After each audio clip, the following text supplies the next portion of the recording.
ഹരിതകർമ്മസേന വഴിയുള്ള പ്ലാസ്റ്റിക് ശേഖരണം കൊല്ലം നഗരത്തിൽ ലക്ഷ്യം കാണുന്നില്ല. വീടുകളിൽ നിന്ന് ശേഖരിക്കുന്ന പ്ലാസ്റ്റിക് മാലിന്യങ്ങൾ പലയിടത്തും കൂന കൂട്ടിയിട്ട ശേഷം സേനാംഗങ്ങൾ മടങ്ങുന്നുവെന്നാണ് പ്രധാന പരാതി. നാട്ടുകാർക്ക് ദുരിതമാകുന്ന അനധികൃത മാലിന്യ കേന്ദ്രങ്ങളിൽ മാലിന്യം ഉപേക്ഷിക്കുന്നതായും വിമർശനമുണ്ട്.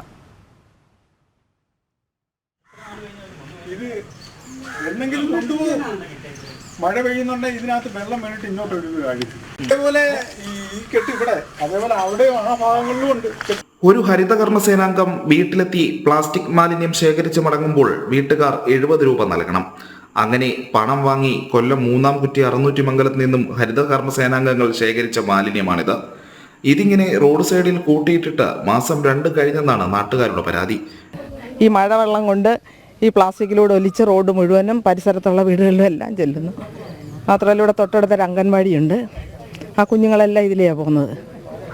അവർക്കും പിന്നെ LP സ്കൂളുണ്ട്. ഇപ്പോൾ സ്കൂൾ തുറക്കാറായി. അവർക്കെല്ലാം ഇതൊരു ബുദ്ധിമുട്ടാണ്. ഇപ്പോൾ പ്ലാസ്റ്റിക് പിന്നെ പട്ടി കടിച്ച് പറിച്ച് ഇവിടെ എല്ലാം ഇടുന്നുണ്ട്. അതുമാത്രമല്ല ഇത് നമുക്ക് കളക്ട് ചെയ്യുന്നുണ്ട്, അതൊരു ഗുണമായിട്ട് തോന്നുന്നില്ല. അത് ദോഷമല്ലാതെ ഒരു ഗുണവും ചെയ്യുന്നില്ല. കൊല്ലം ആണ്ടാമുക്കത്ത് നിന്നും ശേഖരിക്കുന്ന പ്ലാസ്റ്റിക് മാലിന്യം ടൗൺ ഡെവലപ്മെന്റ് കമ്മിറ്റിയുടെ സ്ഥലത്തുള്ള അനധികൃത മാലിന്യ കേന്ദ്രത്തിൽ തള്ളുന്നുവെന്നാണ് മറ്റൊരു പരാതി.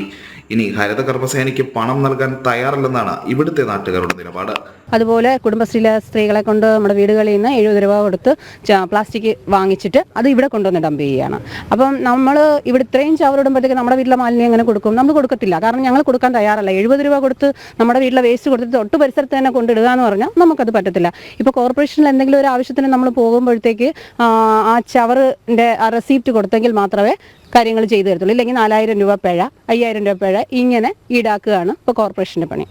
ഹരിതകർമ്മസേന നടത്തുന്ന പ്ലാസ്റ്റിക് മാലിന്യ ശേഖരണം പ്രോത്സാഹിക്കപ്പെടേണ്ടത് തന്നെയാണ്. പക്ഷേ നാട്ടുകാർക്ക് ഉപകാരപ്രദമാകേണ്ട പ്രവൃത്തികൾ ഉപദ്രവമായി മാറുന്നതാണ് പ്രശ്നം.